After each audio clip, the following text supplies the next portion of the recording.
Hi guys! Good evening! So bago matulog ang person, sasagot muna ako ng question ng ating viewer kasi mahalaga ang kanyang concern. Okay?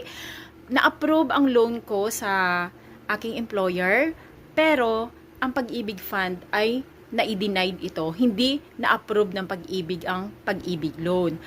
Guys, once na ma-approve ang loan ninyo ng inyong mga employer, ay huwag kayong maging panatag na maa-approve yun ni Pag-ibig Fund. Kasi sa bandang huli, ang last touch pa rin ng ating Pag-ibig application ay si Pag-ibig pa rin.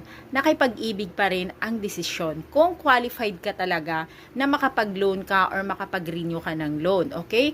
Alam naman ninyong lahat na kayo ay qualified para sa inyong mga loan na renewal kapag halimbawa wala kang mga lapses sa iyong remittance sa iyong Pag-ibig loan. Okay? So make sure na updated ang remittance ng loan para ma-update.